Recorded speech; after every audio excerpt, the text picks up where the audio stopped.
E aí, gente boa, tudo bom com vocês? Quero falar agora a respeito da última trombeta.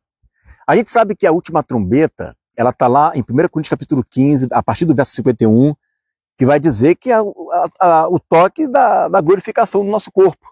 É isso, né? É o toque da glorificação do nosso corpo. E aí nós temos o seguinte, esse texto aqui de 1 Tessalonicenses, no capítulo 4, vai dizer assim, ó.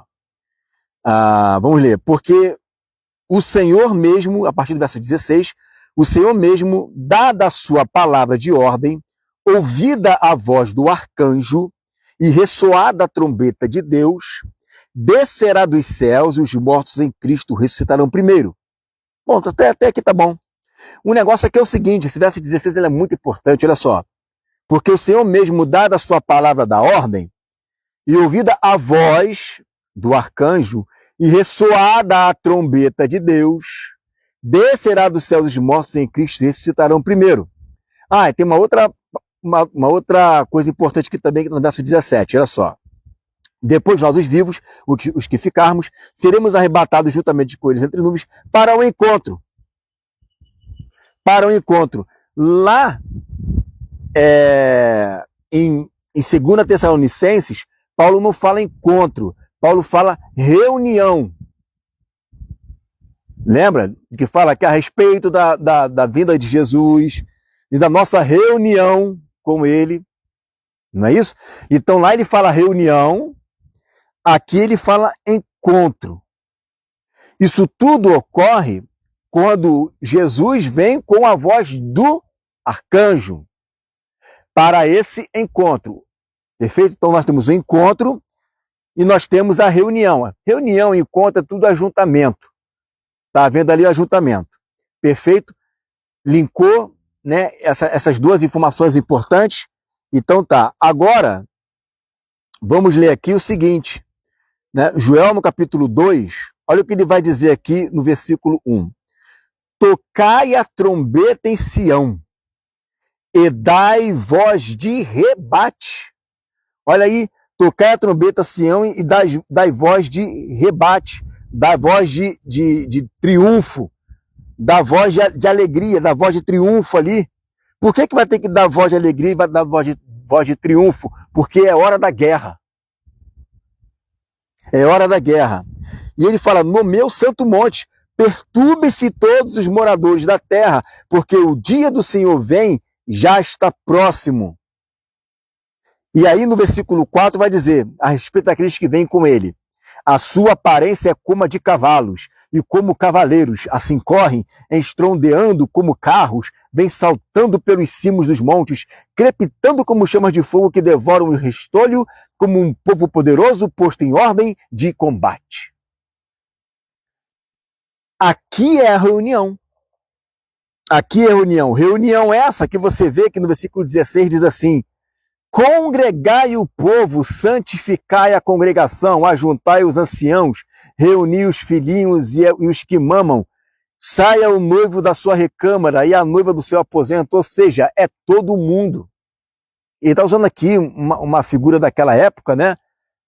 As crianças de peito, os noivos, as noivas, todos vão sair. Saia o noivo, saia a noiva. Agora é a hora. É a hora da guerra. É a hora, como diz aqui o versículo 17, olha só. Chorem os sacerdotes ministros do Senhor entre o pórtico e o altar, e orem, poupa o teu povo, Senhor. Não entregues a tua herança ao opróbrio, para que as nações façam escárnio dele, porque hão de dizer entre os povos, onde está o seu Deus? Ou seja, o tempo de vergonha acabou.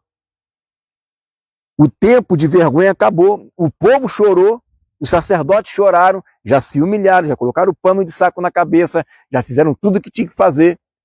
Agora, no momento do toque da trombeta, esse toque da trombeta aqui é o toque do arrebate, é o toque para a guerra. Por isso que vem arcanjo. Esse arcanjo que está aqui é o que está lá em Daniel, no capítulo 12, que diz que nos dias da angústia do teu povo, nos dias da guerra ali, a angústia ali é o dia da guerra, o arcanjo viria. E esse arcanjo iria livrar o seu povo. Onde é que esse arcanjo aparece na vinda de Jesus? Está aqui. Em 1 Tessalonicenses capítulo 4. Está aqui. Então esse arcanjo, ele vem junto com o Senhor para guerrear. O toque da trombeta é de guerra, já na vinda dele para arrebatar a igreja. O arrebatamento é o ajuntamento para o rebate, para a guerra. Por isso que você vê lá em Apocalipse, no capítulo 19, quando você vê Jesus vindo ali, ele vem com todo o seu exército de cavalos. Está todo mundo junto. Então, como que desassocia isso? Ah, não, é porque tem que prestar atenção no seguinte, olha só, porque essa trombeta que está sendo tocada ali, né, em 1 Coríntios capítulo 15, a partir do verso 51, a de 1 Tessalonicenses capítulo 4, o de 2 Tessalonicenses capítulo 2, que não fala trombeta ali, mas tudo bem. Essas trombetas aí não são trombetas, essas trombetas aí são trombetas de Deus. Não é trombeta de anjo que está lá em Apocalipse no capítulo 15. Capítulo 15 não, capítulo 11, versículo 15. Não é a mesma. Claro que é. Claro que é. Acontece que um anjo está tocando. Mas quem entregou a trombeta para ele foi Deus. Está lá em Apocalipse capítulo 8, verso 2. Ele que entregou a trombeta. Foi Deus que entregou a trombeta. A trombeta é de Deus e colocou sobre a responsabilidade do anjo, mas a trombeta é de Deus. Não é do anjo. O anjo não foi o anjo que criou essa trombeta, né? É Deus, a trombeta é dele. E ele deu para o anjo e o anjo foi lá e tocou.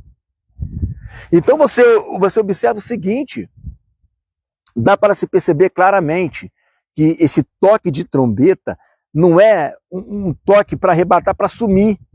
É um toque para arrebatar, para guerrear.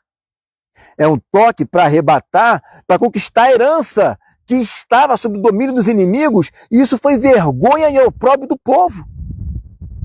Então agora nós temos aqui todos os textos juntos, unidos aqui, e nós podemos observar que todos os profetas eles falam de toque de trombeta, toque de guerra. É só isso que eles falam. Quando que toca a trombeta? No dia do Senhor. Está ali bem clara, no dia do Senhor. O apóstolo Paulo fala sobre isso, mesmo ali, em 2 Tessalonicenses capítulo 2, verso 1 e 2, ele vai falar sobre o dia do Senhor, o dia da vinda, a reunião com ele. Para que eu vou me reunir com ele? Para que eu vou me ajuntar com ele? Olha a reunião solene de João capítulo 2, toca a trombeta e faz a reunião solene. A reunião está lá, Paulo está dizendo, a reunião, um encontro. Um encontro para quê? Um encontro para a guerra. Aí sim, depois da guerra, depois de conquistar a nossa herança, depois de vencer os inimigos, depois de nós vermos quem foi salvo ou não, aí naquele tribunal a gente vai receber a nossa herança. Então, gente, os textos eles estão muito conectados, muito conectados. Eu fico percebendo que tem pessoas que só querem ficar com o Novo Testamento. Essa não é a nossa escola são os profetas que trazem luz aos textos.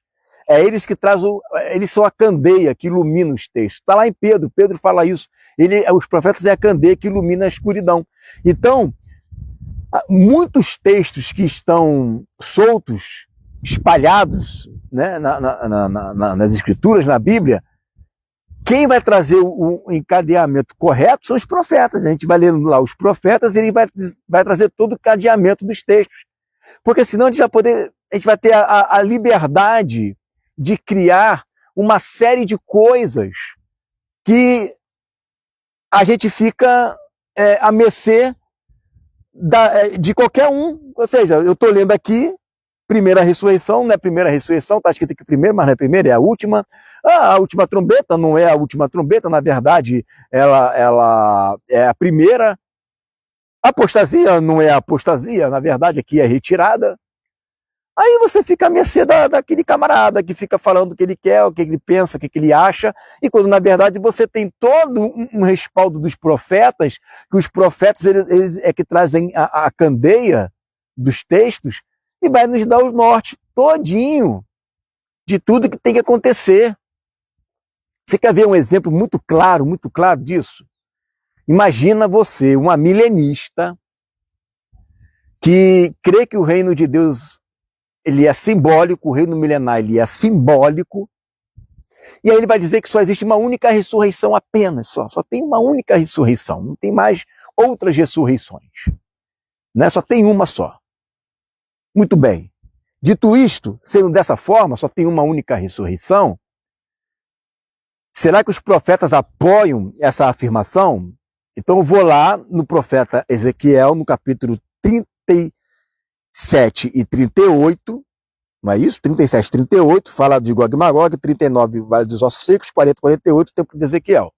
Então você tem ali 37 e 38, que vai falar de Gog e Magog, e mostra clarissimamente que depois que tem a guerra de Gog e Magog, se enterram os mortos por 7 meses. Ficam se enterrando os mortos. Ué, mas não houve uma única ressurreição? Já não ressuscitou todo mundo de uma vez só? Para que vai enterrar morto por 7 meses? Então tem que ter uma outra ressurreição, né? Que dali é a primeira, de fato. Então você veja que os profetas eles são importantes nessa hora, gente. Não adianta querer ficar lendo o Novo Testamento pelo Novo Testamento. Você precisa dos profetas, precisa. Você e eu, nós precisamos dos profetas. Todos os textos que estão embaralhados no Novo, que você não consegue coadunar ele em tempo cronológico, nos tempos e nas estações, os profetas vão ajudar. Porque quando Paulo fala que toda a escritura é proveitosa, ele está falando do Gênesis a Malaquias. Essa é a escritura que é proveitosa. Não que o cânon do Novo Testamento não seja, também é. Mas é inseparável. E não é contraditório. E um e o outro falam a mesma língua. Então como é que pode um chegar e dizer uma coisa, outro chegar e dizer outra? Alguém está errado nessa história. Alguém está errado. E com certeza não é nenhum apóstolo e nenhum profeta. É o leitor. Então, gente, não despreze os profetas. Esse é o tempo, por isso que chama de 2 testemunhas, 2 profetas, porque esse é o tempo em que Deus vai restaurar as vozes desses profetas, Joel, Amós, Sofonias, né? E até os grandes mesmo, né? Isaías, Daniel, Ezequiel. Deus vai restaurar essas vozes aí, que estão caladas, sumidas no corpo de Cristo. E eles vão trazer o norte, e eles vão nos ajudar a nos orientar, os profetas. Né? São eles. Por isso eles são tão rejeitados. Os profetas são tão rejeitados, né? Matam-se os profetas. Você não vê matando o mestre, mas profeta você vê matando. Por que será? O ódio que a prostituta tem dos profetas e bebe o sangue deles com gosto. Por que será, hein? Por que será? É isso aí, gente. Fica essa palavra em nome de Jesus.